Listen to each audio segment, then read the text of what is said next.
दिल को छू लेने वाला पुनर्मिलन 37 दिन बाद पुलिस ने परित्यक्त महिला को उसके परिवार से मिलवाया।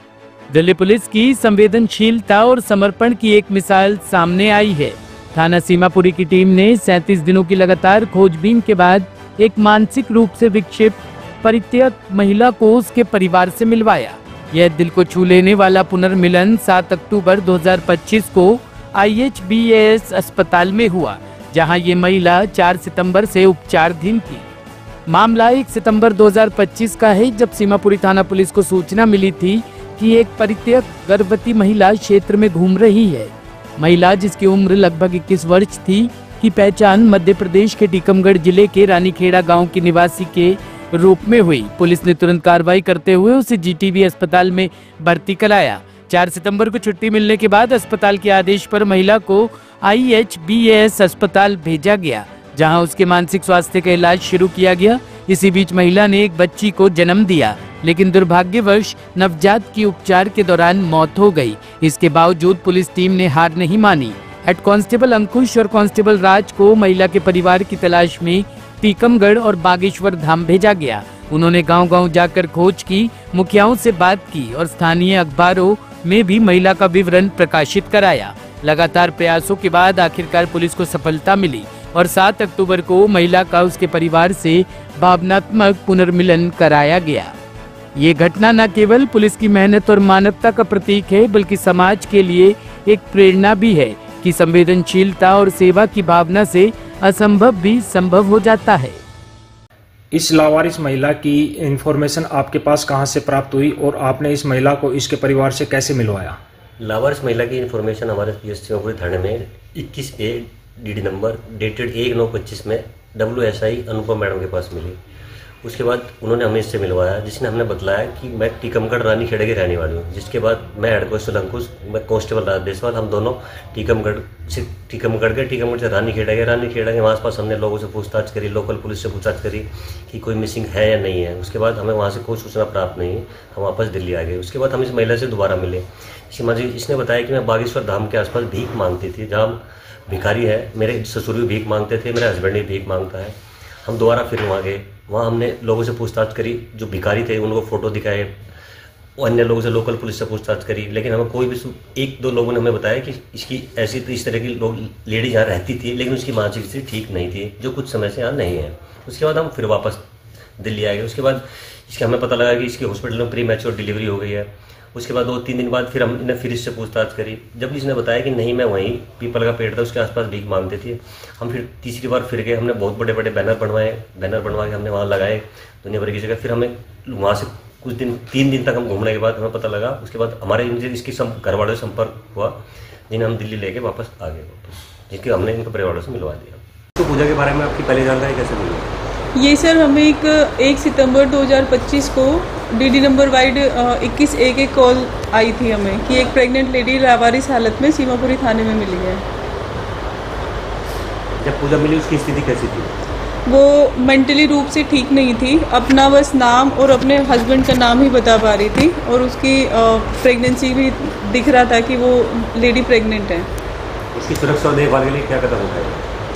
हमने उसकी कंडीशन मेंटल और फिजिकली दोनों कंडीशन देखते हुए सर उसको इंस्टेंटली हमने GTB हॉस्पिटल में एडमिट कराया और उसका वहाँ डॉक्टर ने उसको एडमिट कर लिया फिर, क्योंकि उसका प्रेगनेंसी से रिलेटेड भी चेकअप होने थे। फिर उसको 3-4 दिन तक जो हॉस्पिटल में ही एडमिट रखा था। उसको परिवार को खोजने के लिए पुलिस ने क्या प्रयास किए? उसके लिए सर पहले तो मैंने उससे काफ़ी पूछताछ की थी, अगर उससे उसका हस्बैंड का नाम या फिर उसने अपने घर का रहने का पता टीकमगढ़ MP में बताया था, लेकिन इतनी जानकारी तो पर्याप्त नहीं थी। लेकिन फिर भी हमने अपने थाने से स्टाफ अपना HC अंकुश को, कांस्टेबल राज को वहाँ पर भिजवाया कि वहाँ से उसका कुछ भी वेयर अबाउट हमें मिल जाए, लेकिन वो हमें नहीं मिल पाया। वहाँ उन्होंने आसपास के गाँव में भी काफ़ी पूछताछ की, लेकिन वहाँ से सबने मना कर दिया कि वो किसी पूजा नाम की लेडी को नहीं जानते। आखिरकार उसका परिवार कैसे मिला? फिर उससे वापस जब वहाँ से स्टाफ आने के बाद में उसका लोकल न्यूज़पेपर में भी मैंने उसका नाम पब्लिश कराया, टाइम्स ऑफ इंडिया में कराया और पंजाब केसरी में भी कराया।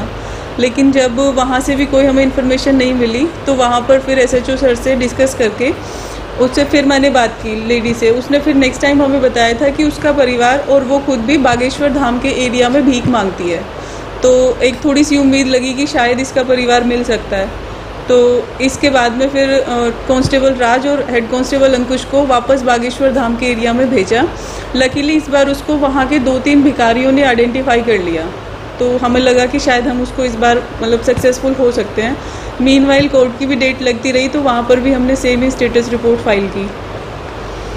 क्या सही है कि उसने एक बच्ची को जन्म दिया था? हाँ, ट्रीटमेंट के दौरान उसकी प्री मैच्योर डिलीवरी हो गई थी, बट अनफॉर्चुनेटली उसकी बेबी वो पैदा होती एक्सपायर हो गई थी क्योंकि वो बच्चा सिर्फ 6 महीने का था।